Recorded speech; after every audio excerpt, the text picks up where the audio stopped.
मेरे साहब daily Vaser बहुत ज्यादा परेशान है जम्मू कश्मीर के। डेली वेजर्स एक बहुत बड़ा तबका। बहुत बहुत शुक्रिया आप सभी मुलाजमीन का ज्वाइन करने के लिए। जितने भी आप अलग अलग डिपार्टमेंट्स में अलग अलग महकमों में काम करें, जितने भी मुलाजमीन आप इस वीडियो को देख रही हो, वीडियो को एंड तक जरूर देखिएगा। आप सभी की रेगुलाइजेशन को लेकर, आप सभी की सैलरी और साथ साथ आप सभी की पेंडिंग वेजेस को लेकर एक इंपॉर्टेंट इन्फॉर्मेशन सामने निकल कर आ चुकी है। जितने भी डेली वेजर्स अपनी रेगुलाइजेशन को लेकर बेसब्री से इंतज़ार कर रहे हैं कि हमारी रेगुलाइजेशन और साथ साथ हमारी सैलरी को लेकर कब तक एक अच्छी खबर सामने निकल कर आएगी।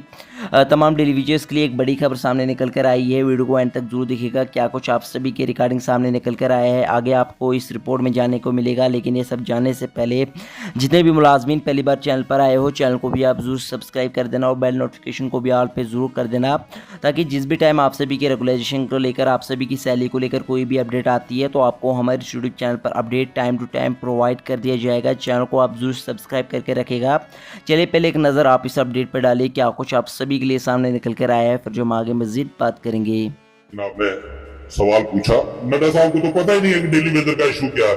और ये जो बयानबाजी करते हैं पिछले लगातार बड़े बड़े बीजेपी के नेता कि हमने दिल्ली तक इनकी बात पहुंचा दी, हमने ये कर दिया, हमने कमेटी बना दी। भाई अगर कमेटी बनाने के बावजूद आज तक नड्डा साहब को ये जानकारी नहीं कि डेली वेजर कौन है, तो फिर वो कमेटियों का काम क्या था? कम से कम इसके बारे में उन कमेटियों को भी स्पष्टीकरण देना चाहिए। बिल्कुल कहूं कि सूद साहब, या तो आप राजनीतिक लीडर नहीं हो सकते या फिर आप ग्राउंड की हकीकत नहीं जानते।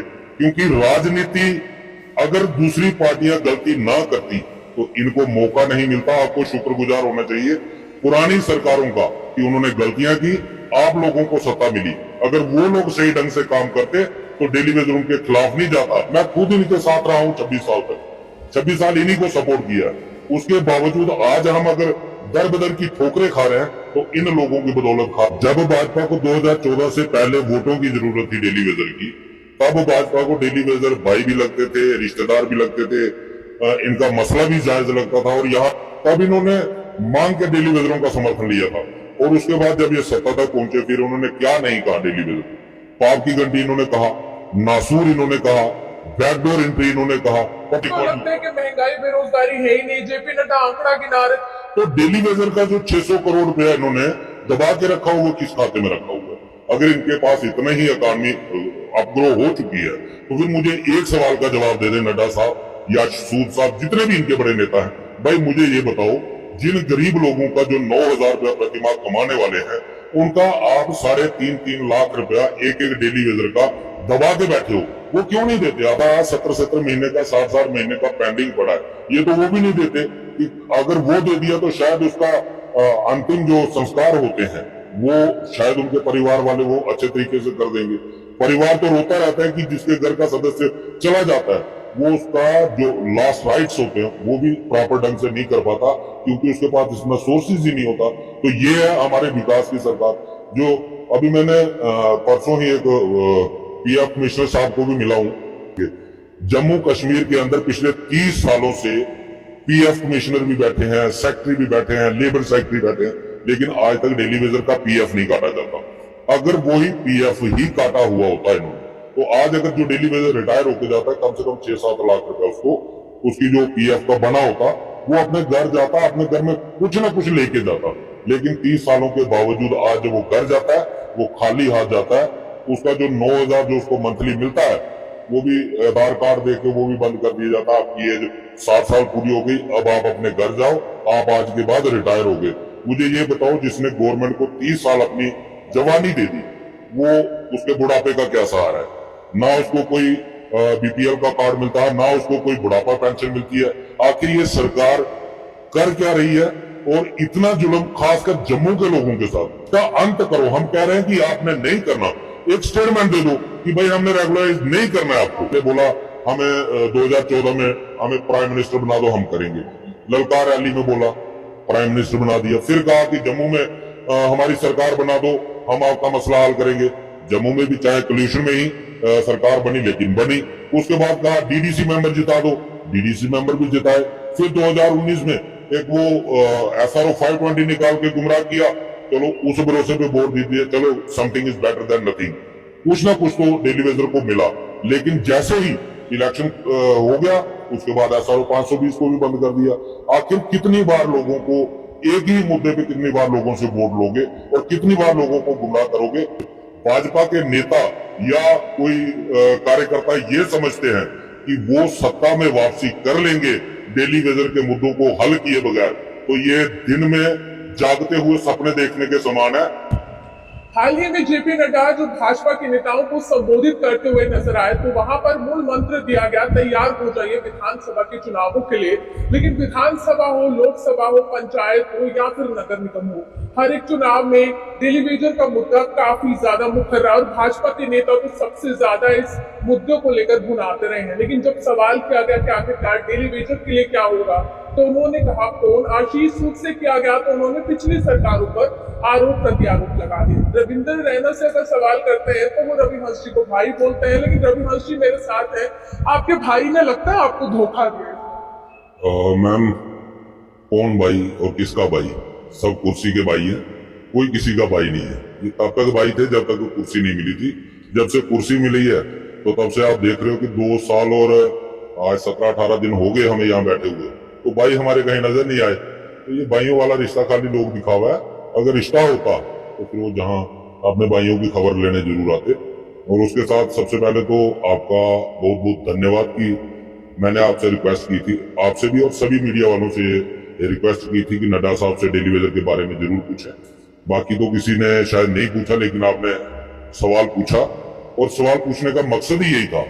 बहुत सारे हमारे डेली वेजर साथी जो हैं वो इस उम्मीद में थे और दावे भी करते थे कि भाजपा इलेक्शन से पहले हमारे मुद्दों का हल करेगी।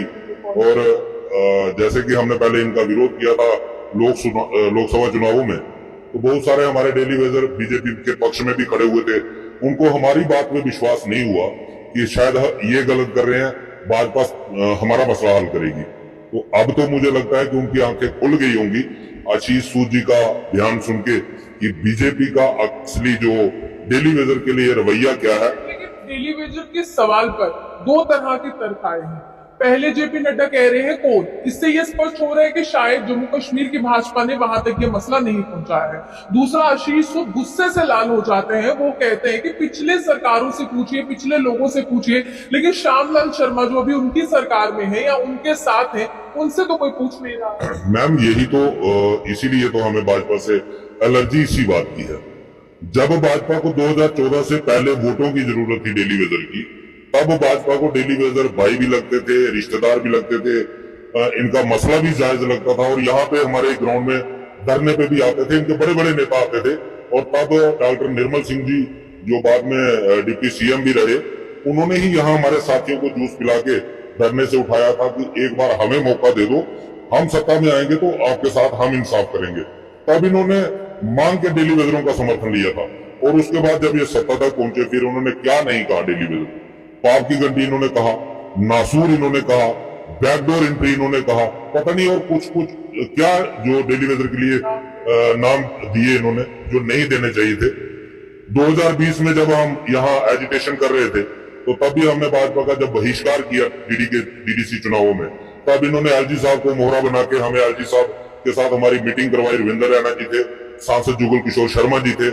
तब भी इन्होंने कहा कि हमारी डीडीसी मेंबर जीतने दो, मैनिफेस्टो में भी रखा।